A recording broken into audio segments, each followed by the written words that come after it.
try to be as real and spontaneous as possible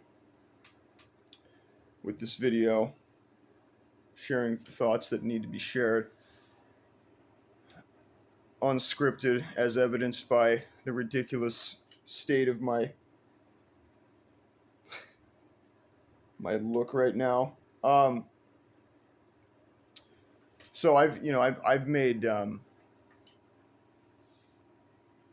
work for years about narcissism, vulnerable, grandiose,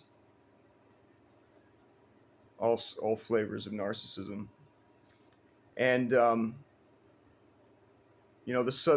undercurrent, the subtext of a lot of it has it's been two things. One, does the narcissist, how much sympathy does the narcissist deserve in the event that he, she, or they actually deserve any in the first place? And the second thing being, am I one? And if so, am I of the grandiose or vulnerable type?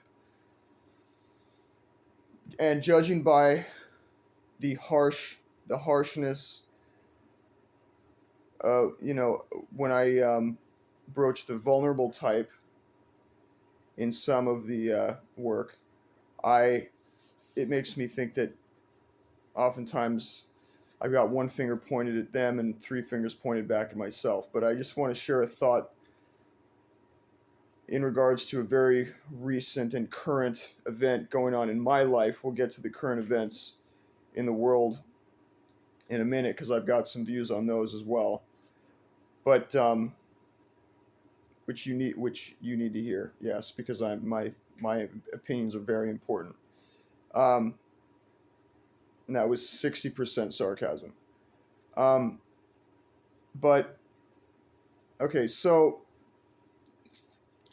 I'm fairly sure that I'm not a grandiose narcissist.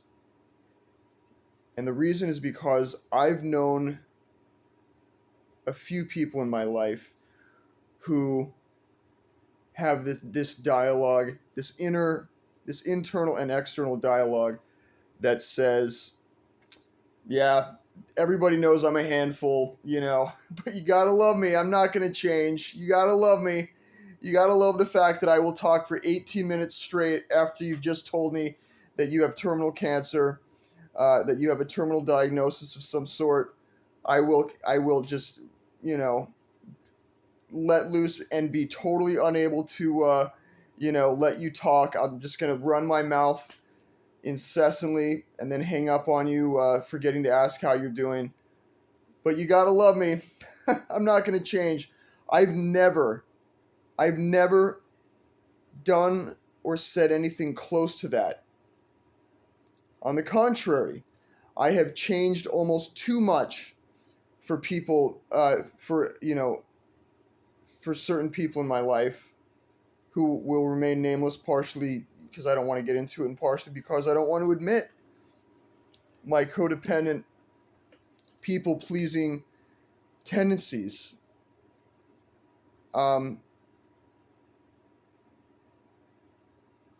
Right? That is, I feel with every fiber of my being right now that I've always wanted to change, or been willing to. What's for damn sure is that I've never been one of these people that, has this, you gotta love me. I'm the worst, aren't I? Like, which, I'll happily define as, if you want to get into an uncomfortable and possibly untopical subject, it is the counterbalancing of toxic masculinity. It's the toxic femininity that can be found in all genders, which states that basically, I I like my mental illness. I don't want, why would I want to change these things that make me who I am, in spite of how it makes everybody else's life worse, and that the tools to change are sitting right there, and all I have to do is bend my ass down and pick them up. Like, I can't relate to that. Now, what I'm building up toward, in a defensive way, admittedly here, is that I am in a position where I have to ask for help. Now, this video is not an appeal necessarily directly for money. Um, Maybe it is. We'll find out in terms of what my actual prerogative here is. But right now, the reason I hit record here was because I want to talk about how incredibly difficult it is for me to ask for help, even when I am I have a damn good case for why um, I can't make money right now. I was for those who've known me for a while, I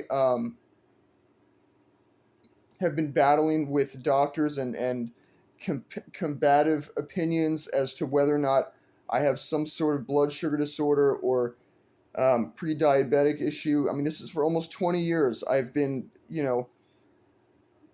battling my own demons, my own self-doubt, as well as the doubt of people, who love me and hate me all around me, and everything in between in regards to this idea that I might have a serious physical illness that makes that has required like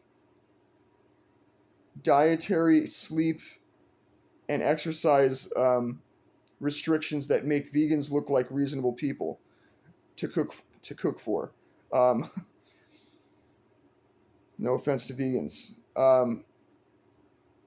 Even my parents are on a plant-based diet right now. It's crazy. But anyway, so about 6 days ago, I got diagnosed with type 2 diabetes, which means that for at least 5 years since my last physical, physicals are things I don't really get too often because, of all this, this general consensus that look at Brennan, what the fuck could be wrong with him? He's riddled with privilege. He's not riddled with physical illness. He's riddled with privilege. Look at him. Not trying to get political, sorry. Yet. But I've been living with untreated type 2 diabetes for at least 5 years. And so it makes complete sense that my body, in spite of my attempts to be conscientious about exercise and diet and sleep,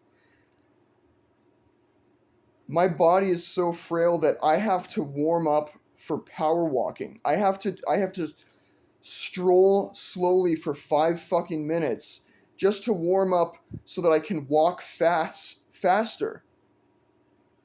Okay, something ain't right there.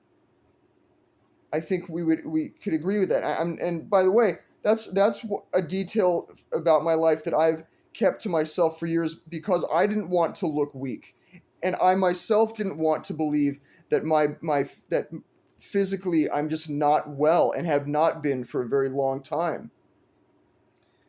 For those still listening, I appreciate you immensely. So again, like I'm in denial myself about the fact that I have not been able to work for 6 days. I haven't even been able to drive for Lyft or Uber because can you imagine a guy having to get out of the car with crutches to help an old lady put a fucking walker in the back seat? Like I mean, I'm trying to laugh about it, but I agree, it's not that funny. And the fact that I can say that is progress because I'm getting a little bit better at having compassion for myself, which, to bring things full circle, is very different from the grandiose narcissist or the vulnerable narcissist, who, both of which have no qualms about talking about how they're not going to change. And I think that's the ultimate message that I'm trying to carry right here about myself. That's the ultimate thing I'm trying to share with my ride or dies right now. Is that I've always been somebody who is interested in changing. I feel like when I get really honest and I look back, when I look over, the years of my life, and I think, and I know I got to be careful about the whole compare and despair thing, but I really strongly believe that I am not so narcissistic that I would ever take the position or attitude of, you gotta love me. I know I'm a burden on others, but I mean, how can you not love me? You gotta keep around dead weight like me because I make you laugh and I'm handsome. I would never pull that shit on anybody, and I've watched it happen repeatedly. I've been surrounded by people doing that, and I'm not trying to make myself sound like the second coming of Christ here, but I think I'm a pretty good person on the subject of being willing to change. And so, with that, I am in a position where I have to ask for help. I don't know if it's monetary help that I'm looking for. I don't know if it's emotional or moral support or validation for what I'm saying, for everything I'm saying right now. I don't know if maybe I'm just fishing for compliments right now in terms of being told, yes, you are a good person, and Brennan, I've seen your willingness to change and all that. Like,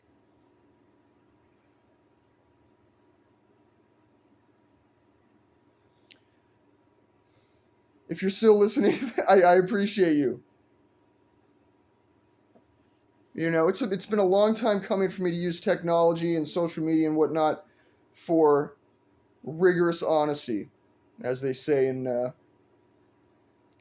this life that I've been leading for almost 3 years now. But I don't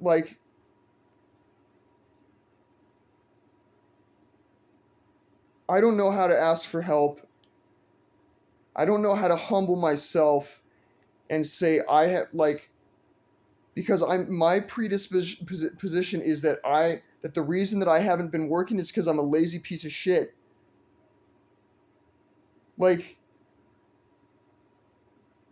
And that's something that my current therapist is trying to help me with is the breaking through of this all or nothing thinking that either I'm the hardest worker in the room or I'm a lazy piece of shit. Like, those are the only two possibilities. And I can't rule out the possibility that the reason that I hit record on this video is because I want people to it's because I want other people to relate. Like, I want to be helpful in terms of just being relatable in this on this subject of all or nothing thinking.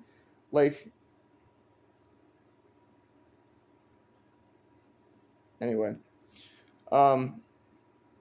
there are people who I know who are not listening to this video right now, who I could possibly ask for financial temporary help from, because I'm on, I can only rely so much on the LADPS, the Department of Social Services. I'm extremely grateful for the fact that they're taking care of my my bipolar meds and my now my diabetes accoutrement paraphernalia, and they're also paying for my talk therapy, which is amazing. I mean, I never feel like I deserve that whenever I'm using it, and the guy is amazing. He's helping me with this all or nothing thinking. But I'm I'm a statistic right now, leaning on the government for these things, and I don't feel like I deserve any of it. I'm not saying this to play a little violin for myself, which again is I feel like I need to make the declaration that is one of the things that separates me from a narcissistic the narcissistic dead weight that is embodied by people of all genders who you hear saying, you gotta love me. I mean, I know I'm dead weight in your life, but you gotta love me. This is also not an indictment against those who do say that, right? Hopefully you see that, hopefully you see the distinction that I'm making between somebody who has made the clear-cut, concrete declaration that they are not going to change, versus somebody who has acceptance of where they're at in terms of the dead weight that they have been in the past, but with the willingness to change in the present. Okay? And that's what with every fiber of my being, feel that I am at right now. And that's why it takes 15 minutes for me to get around to saying that I'm really out of ideas right now in terms of how to what to do monetarily, financially, with a leg that I can't cook for myself. I haven't showered in 5 days because of a pulled muscle, because I was trying to exercise to continue this effort of leading a diabetic lifestyle. You know, in comparison, I know I got to be careful again with comparison, but in comparison to people that I know with type 2 diabetes who don't give a shit about, like, who do the bare minimum, in terms of diet and exercise, and yet I have to deal with people who you know, will remain nameless, who want to, you know, to preach to me about how, okay, well, now that you have the diagnosis, you gotta be aggressive with diet, exercise. It's like, have you been fucking watching me for almost 20 years now? The way that I've been an obsessive health nut, because deep down inside, I knew, you know, pushing aside my toxic masculinity about not wanting to look weak, deep down, I've known that I have something going on in my body that is not my fucking fault, and that, you know, deserves a doctor's diagnosis. And so I've been trying to meet that for almost 2 decades with sleep, diet, and exercise discipline. And now you have the audacity to preach to me after because of a diagnosis 8 days ago that, yes, I have been waiting for a long time to validate my theories. But at the same time, I've been in just as much doubt as you, because I look in the mirror and I say, yeah, there's way too much privilege there for there to be room for any complaint. Just walk it off and work harder, asshole. That's been my inner dialogue. You know, so maybe that's what the point of this video has been. Also, is for me to come out of denial about the very mixed emotions that I have in regards to this diagnosis that I got about 8 days ago. In regards to this, what has been confirmed to be a serious, reversible, but serious diagnosis, which explains why my body has been deteriorating, because has been at least 5 years, if not more, of untreated type 2 diabetes, to the point where I can barely exercise without being, you know, pulling a muscle and being out of commission for 5 days, and now having debt, like all sorts of financial and emotional debt with people piling up. If you're still listening, I appreciate you. Love you.